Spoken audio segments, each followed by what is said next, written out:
It's your boy 21K on 1K Reasons, reacting to another bit. Now, you probably don't know me. Why? Because it's my first video. I'm gonna be reacting to other videos that's similar to this, and like conspiracy theories and stuff like that, you know. So if you really enjoy that type of content, make sure you hit the subscribe button. If you like this video as well, make sure you hit the subscribe button. But I'm gonna react to this video. It's about a 10-year-old serial killer. Now, I don't know what happened. It's my first time watching this, but I do usually watch this guy channel. Twisted Minds is like interesting to me. I'm gonna leave the link to this video in the description, just in case y'all want to browse on the page as well. But yeah, I'm gonna go ahead and get into this reaction, and we're gonna see what he's talking about. 10-year-old killer, that's kind of crazy. I ain't gonna cap. Let's get into the video. This little girl you're looking at now was convicted in December of 1968 after she had confessed to multiple killings. She was just 10 years old at the time of her first murder and is now one of the world's most notorious child killers in modern history.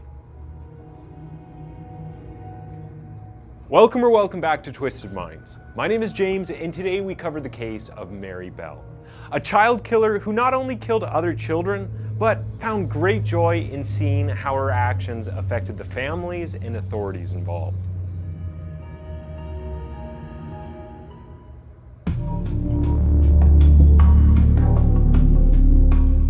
Mary Bell was born on May 26, 1957 to Betty, a 16-year-old prostitute who reportedly asked doctors to take her daughter away from her. Things only went downhill from there, with Betty often going away on business trips to Glasgow, Scotland. Having her mom disappeared upset young Mary, despite the mental and physical abuse her mom often inflicted upon her. On one occasion, Betty's own sister watched Betty try to give Mary away to a woman who had been unsuccessfully trying to adopt her. The sister quickly stopped the shady deal and brought the girl back to her mother. Mary was also known to be weirdly accident-prone, once falling from a window and suspiciously overdosing on sleeping pills by accident. Some people believe the accidents were down to Betty trying to get rid of her own daughter, while others believe it was a case of Munchausen's by proxy, which meant that Betty enjoyed the attention and sympathy she got from her daughter's misfortunes. Disgustingly, Mary herself says she was subject to repeated sexual acts, with her mother forcing her to engage with men from the age of 5, something her family knew nothing about. They did know, however, that Mary had already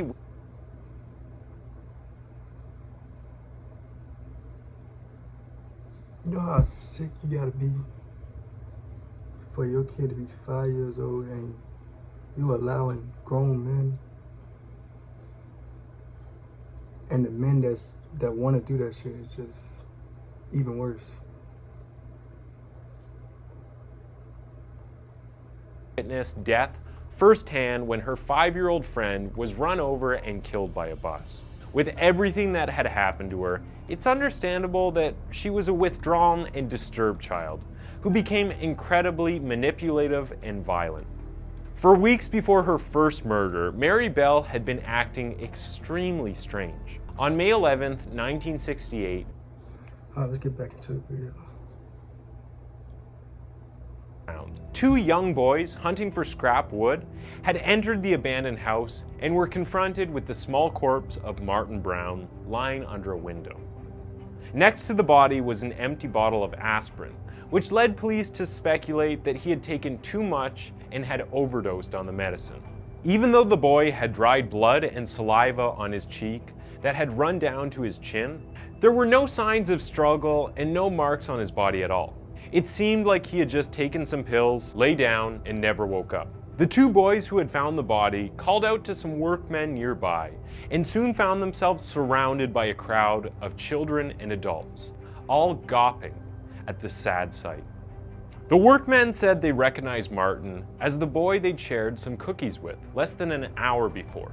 They just couldn't work out how the boy ended up in the building. Two of the children watching the scene unfold managed to squeeze through a hole in the derelict structure to get a better view of Martin's body. Mary Bell and Norma Bell, children who, despite their surnames, were unrelated. Unbeknownst to the police, Mary lured the boy into the house and then strangled him to death with her small hands. She then brought Norma to the house to show off her handiwork. Mary then took it upon herself to run and find Martin's aunt, telling the woman she knew where Martin was and that he was covered in blood from an accident. The poor woman unwittingly followed her nephew's murderer to the scene. In the days that followed, she was tormented by both Mary and Norma, who would torture her by asking questions, such as how sad the family were and if his mother was missing him. Eventually, Martin's aunt stopped opening the door. On one occasion, Mary knocked on the door of Martin's house and asked his mother if she could see Martin. Confused, the mourning woman told the girl that Martin had died, at which Mary replied, "Oh, I know he's dead. I want to see him in his coffin." This must have been absolutely awful for that poor mother, especially after finding out that it was this little girl who coldly took his life.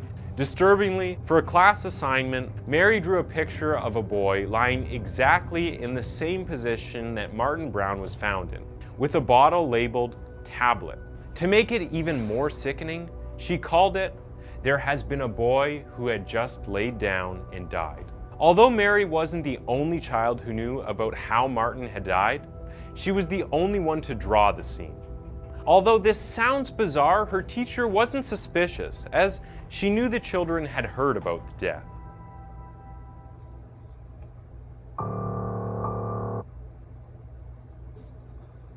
She's supposed to be 10 years old and her mind is just like crazy already. And obviously she's been through a lot, so no telling where her mind was at during this situation right here. Because her mom allowed stuff to happen to her, so like, now this little girl is just like out here killing people and shit, like for fun.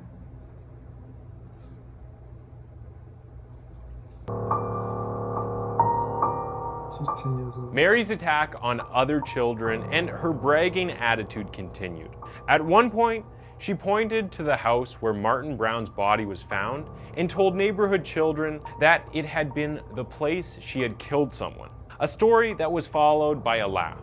On May 26, 1968, Mary's 11th birthday, the girl attacked Norma's younger sibling. She was so violent that Norma's father had to physically remove her from the home. This pattern of violence was not anything surprising to anyone who knew Mary, as her temper began to spiral out of control. After Martin Brown's tiny coffin was buried, Mary, wanting to be in the spotlight again, turned on her best friend Norma and viciously attacked her. She scratched at her face and kicked her in the head, finishing the attack by telling the girl she was a killer and that she was willing to kill again. Children who saw the attack shrugged the threat off as Mary being overdramatic. Little did they know what the little girl was capable of. In a photo taken at a demonstration, which local residents held in an attempt to urge the government to tear down derelict buildings to stop more deaths from happening, two children can be seen holding up a banner. One of these children was Mary Bell. Yes, the young killer had inserted herself into the situation to stay involved. Experts believe that killers do this to satisfy their narcissistic egos and to keep the buzz of killing going as long as they possibly can. Although no official criminal investigation began at the time of Martin Brown's death, a doctor viewing the body did comment to officers that it would have been possible for another child to have strangled him to death without any signs of violence, since a child's hands are so much smaller and weaker than an adult's. On the same day of the attack on Norma's sister, the two friends decided to break into a nursery so that they could vandalize it. The next day, staff discovered the carnage the girls had caused, as well as some chilling notes that the police dismissed as a prank. One said, "I murder so that I may come back," while another read, "We did murder Martin Brown. Fuck off, you bastards." If these admissions of guilt had been taken seriously, then at least one other child's life would have been spared. On the 31st of July 1968, Mary and Norma Bell took part in the death again by strangling of a 3-year-old named Brian Howe on a wasteland near the same area that Martin Brown was killed. After the boy was killed at the hands of Mary Bell, the girls returned later on to carve the letter N into the poor boy's stomach with a razor blade, which was later changed to an M, the 2 initials of the girls. Mary Bell also used a pair of scissors to cut off some of Howe's hair, scratch his legs, and severely mutilate his genitals. As the girls were so young and their testimonies kept contradicting each other, no one will ever know for certain what happened that day. What is clear, however, is the depths of depravity that were displayed that day.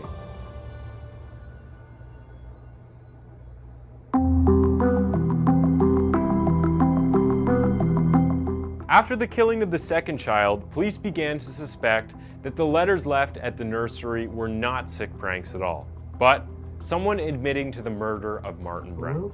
The police quickly collected information about the possible suspects. During this process, they focused more on the children in the area and questioned them about the recent murder cases. Of all the children, 2 girls, Norma and Mary Bell, stood out as acting odd.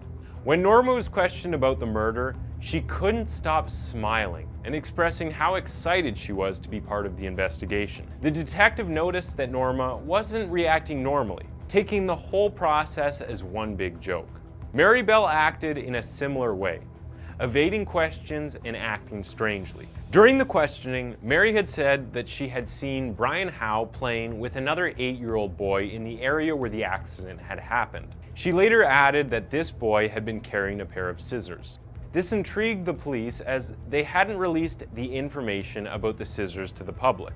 During Brian's funeral, a police detective was watching Mary Bell's behavior. He described how the girl had a sinister look on her face, rubbing her hands with excitement. This led police to questioning Norma once again, which led the girl to admitting everything that had happened, including the horrendous acts her best friend had committed on Martin Brown and Brian Howe. According to Norma, Mary had told her that she enjoyed strangling both children and mutilating the body of the 3-year-old. For a period of time, each girl blamed the other for the murders, which resulted in Norma's parents stepping forward and explaining that it was Mary who had shown violence, even toward their own family, and that their daughter couldn't possibly have been responsible.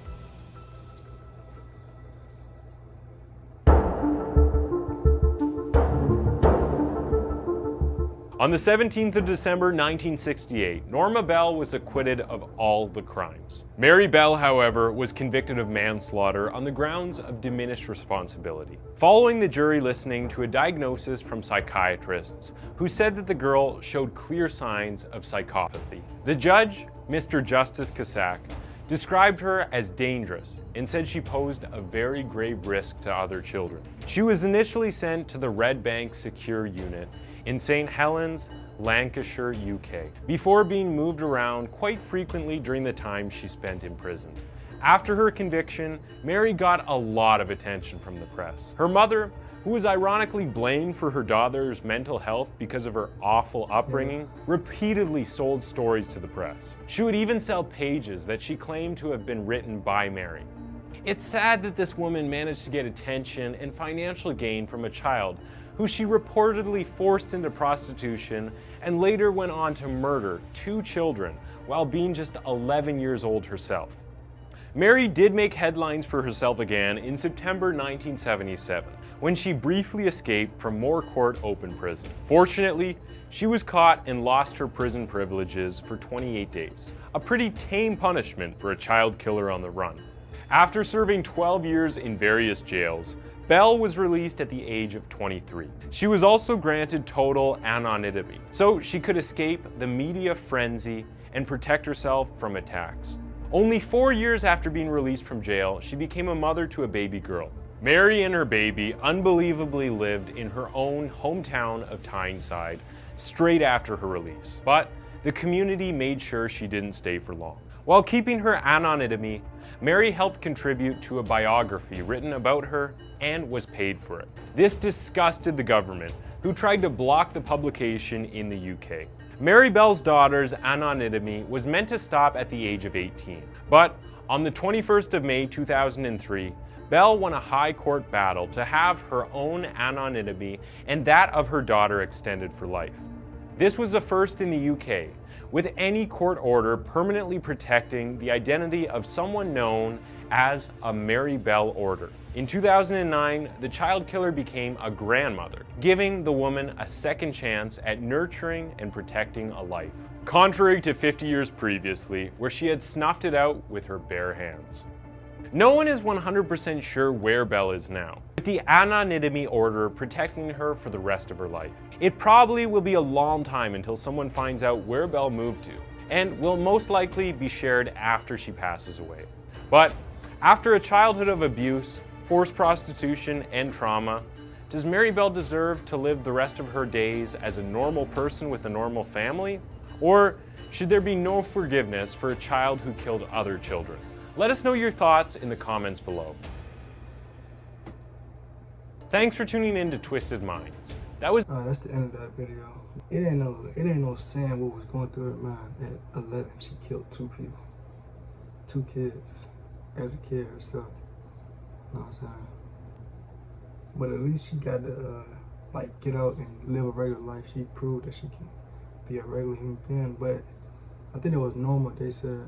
But Mary Bell don't know where she at.